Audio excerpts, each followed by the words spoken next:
NC pork. Good for the plate, great for the state.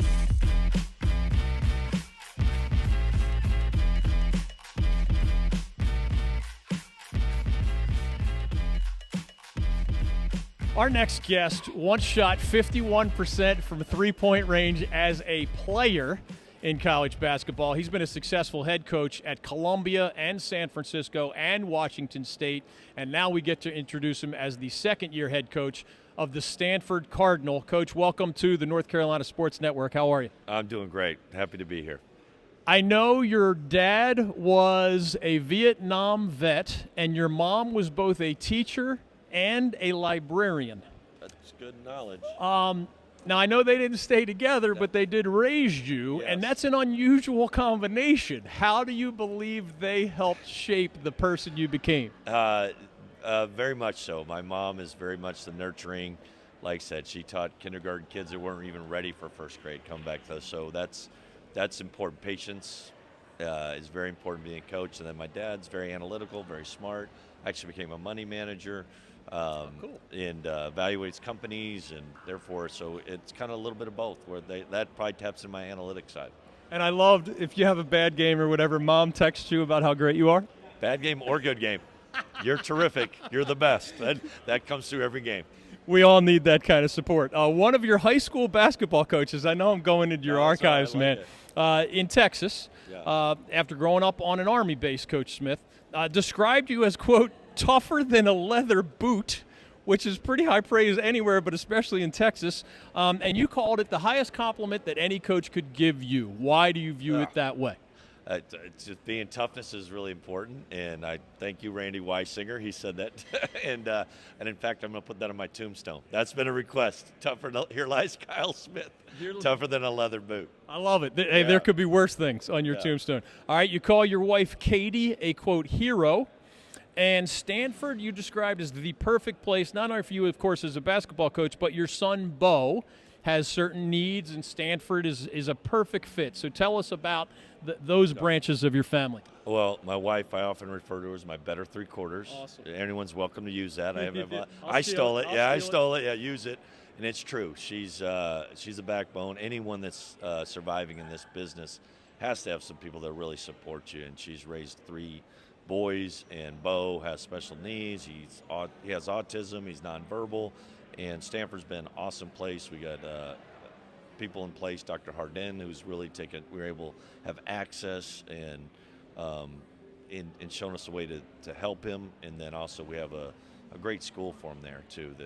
It's PACE, Pacific Autism Center for Education, and it's been really helpful for us and my family. Thank you for sharing all those things. All right, what is nerd ball the way you see it?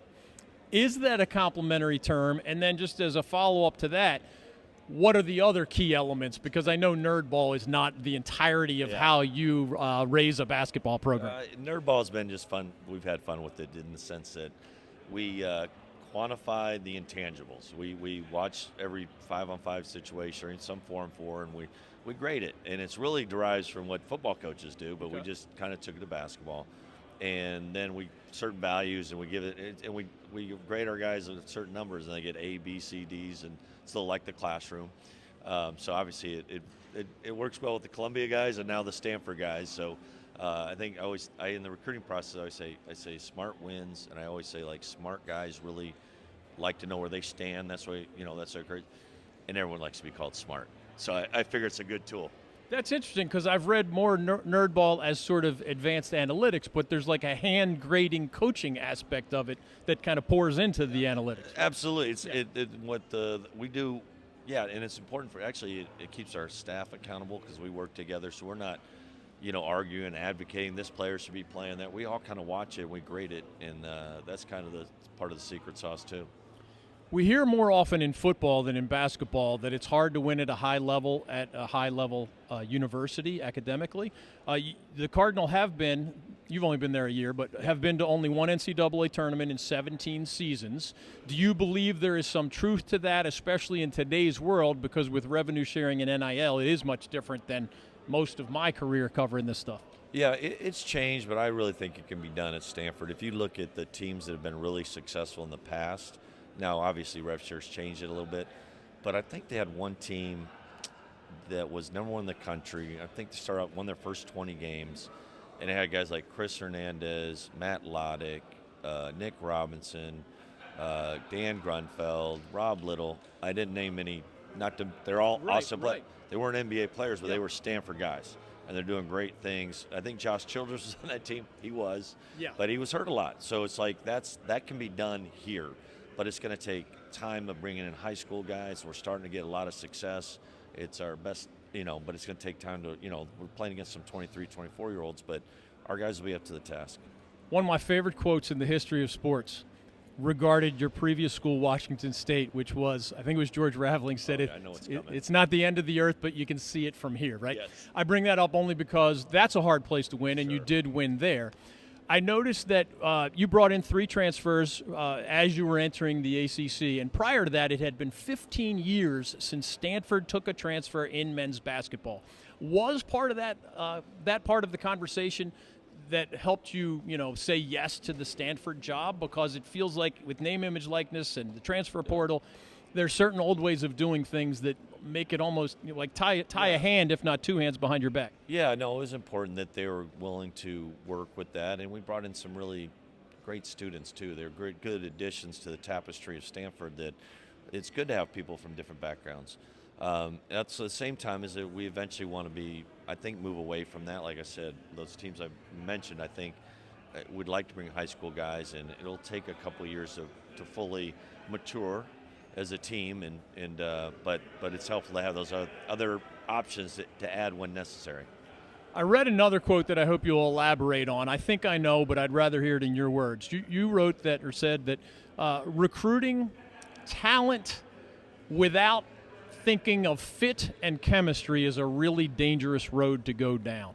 When you say fit and chemistry, how many things go into those 2 words, whether on or off the court? For me, it's really important. Maybe I know everyone has to do their own way, but when I got to Washington State, for example, our deal was talent acquisition. We got to get it's a hard place to recruit to, and it's like we get guys or get them there. And this will sound funny, we had too much talent one year. Wow. And it was like it didn't fit because we had too many guys that were fighting for the same crumbs in essence. And our team, what's really important to me is chemistry and character. It wasn't right, and we had to steer our way out of that, and we got better because of it. But the talent was good, so that reaffirmed what I believed. And Stanford's even an easier. Or I shouldn't say easy. It's more my lane, my comfort zone to be able to get guys that were fit. There's a very specific fit for Stanford. So following up on that, even as an amateur, I can see, hey, if you have too many ball-dominant guards, that's in X and O terms a chemistry problem. What about the rest of it? Just like the psychology, alpha dog versus follower and all that stuff. Like, are all of those things part of it when you say fit and chemistry? It's real to me. Okay. I really believe that. It's like, on how you're recruiting a guy, like, is this guy does he need to get on the floor early? Has he kind of been recruited that way? And it's usually if there's a lot of competition, there people are offering more in the minutes. And so like, if you do that, in our system, it's hard. It puts a lot of pressure on them. They have to earn it. If they don't, they're the ones that could go sideways. So recruiting guys that understand delayed gratification, understand they're willing to do. It's funny, the ones that often jump on I'll do it, I'll sit or whatever, they often thrive because their expectation isn't the same. They're a little more confident in what they're about, and they've been raised that way. So it's interesting. That does matter. The numbers are a little scrambled in my head because we're now at this 15, scholarship limit. It's a limit. It's a roster limit, not a scholarship limit, et cetera. But if I remember correctly, you have one of the larger number of returning players. It's like 9 out of 15 or something like that. Is that fundamental to the way you want to win at Stanford? Because, Coach, there are teams that we're talking to here that have 1 or 2 returning players. It's going to be our advantage long term, or else they'll find another coach. It's the only way I know how to do it. I want it to be. I can't say totally control it, but we return 11 guys actually. 11. So which is even amazing. So we're ahead of schedule as far as building culture and building the program, and guys that will sing the fight song, as I like to say. They really believe in Stanford, and they're excited to be there. I shared with you earlier today, briefly when we met, that I've been covering this league since 1987. All right, so I went to old school, Nike and Adidas camps, and sometimes a famous coach would let me sit near him, and we talk, and I'd be like, Coach, I'm smart enough to know that guy is good, right? And we would laugh about it. But my question to you involves, you have a Division II All-American who signed with you, a Division III All-American who signed with you. You have this Kristers Skrinda guy, I hope I'm pronouncing it correctly, from good. Latvia. Well done. And Oscar Gilte, again, I hope I'm getting it right, from Belgium. So maybe I could scout the Eurobasket U18 tournament with halfway intelligence, but how do you project a D2 All-American, a D3 All-American, or some of these international guys? You know what? That's a little bit of the eye test and the analytics, too. It's funny because we had a kid, Jalen Wells at Washington State, who was third in Rookie of the Year voting last year in the NBA, and he didn't have another high major offer. And I actually went old school, pulled out pencil and paper, and compared him to Derek White, who was at UC Colorado Springs Division II, and I was like, looks like he's 95% of what Derek White did. So I'm like, and I just took it, and he had in the eye test, he was the right size. Yeah. I was like, let's go, and that worked out better than expected. And then I've had other, Khalil Shabazz is a D2 transfer, San Francisco's all-league player, and Jeremy Dent-Smith is rated the same way. And then we use some other DAOR stats and stuff like that. And this will be interesting because they don't have many Division III to for sure to the ACC way of measuring it. But we gave the guy that does this thing, and he came back. He said, should rate as a rotational player in the ACC, and he goes, but depending on his athleticism or whatever. I'd coached him before. He's a plus athlete. He's a high major athlete. So I was like, let's see what this looks like. And hopefully it all works out. But they're hungry. Yeah. They're hungry. They're not entitled. And they're really appreciative. Last thing for you, you'd be proud of Chisholm, who not only represents what you were describing earlier, the Stanford intelligence, the Stanford unselfishness. What a impressive young man. But he didn't give me any good intel on the 6'10" guys that he's got to go up against in practice. But my question to you, as a longtime observer of all this stuff, college basketball is older, and I've been around long enough. Kenny Anderson came in as a freshman, and he was one of the best players in the league. Now, we did have a Cooper Flag last year, of course, Con Knippel, right? But just numerically, fewer freshmen are having the huge impacts, as was the case 5, 10, 25 years ago. I'm not putting pressure on Kristers Skrinda or anybody else, but Maxime Raynaud, this great player for you last year, now in the NBA, was a senior and a man, right?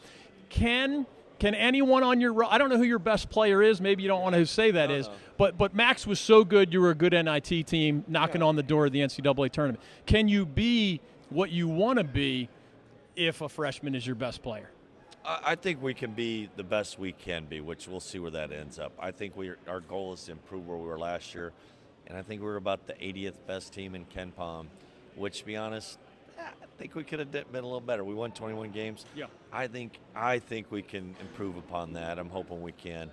And what's neat about these older guys, and we do have some old guys. We could start 5 seniors, or 5 guys are at least 4 years out, and they can really, the younger guys, they can pull them along. That would be the ideal as a coach, because we do have a couple of freshmen that are very talented. All 3 of them are talented, but 2 of them are really, really kind of poking their head out there, and I don't want to. It's not fair to them to have to be counted on to go on the road in the ACC and have to produce. But I think we'll have enough balance there. They'll learn, they'll grow, they'll be counted on, but not for everything. I don't think that's a recipe that's going to be real successful. The Cooper Flag and Con Knippel thing was impressive about them is how well coached they were. Those 2, and they're so fundamentally sound and talented. And that's just rare. I don't care. Last thing for you, and as we thank you for this extended visit, I hope my questions justified your extended visit with us. You had a fun idea. I don't know if you got beaten up over it or if it was still being talked about. I'm not sure. But it was essentially, and correct me if I get it wrong, it was essentially a sort of relegation-type approach to scheduling in ACC basketball where, for purposes of maximizing NCAA tournament bids, you'd have a tiered league where if you earn yourself into the top tier, you play more games against others in that top tier, which theoretically could lead to more of those powerful victories on Selection Sunday. Is that, I know we just moved to the 18-game conference schedule. Where's all that stand? And man, you must have cooked that one up for a while. No, I watched Ted Lasso. I'm not I think it's honestly, especially, don't say anything to Jim, football. Yeah. Our ACC, we have some really programs that are really invested. They need to play each other every year. I don't know how they work it out and that kind of elevates everything else too. But the same on the basketball. It's some programs, their deal is if they make coaching, well, we're going to have to go raise $20 million to compete with that, whatever it is. And it's like, you know what? It would be okay to grow the program and move your way up the ladder, as they say over in Europe. So nothing I know. I mean, we've talked about the 18-game schedule, and winning out a conference is really going to get more teams in there. And I'm all for it. If it gives us the opportunity, more teams, I'm all for it. Google Kyle Smith scheduling relegation ACC, and you'll get the details of what I just asked Coach about. Hey, it's great to meet you, and thank you for the time on the North Carolina Sports Network. Oh, well done. I have family in Hickory. Awesome. Shout out to the Zagarolis.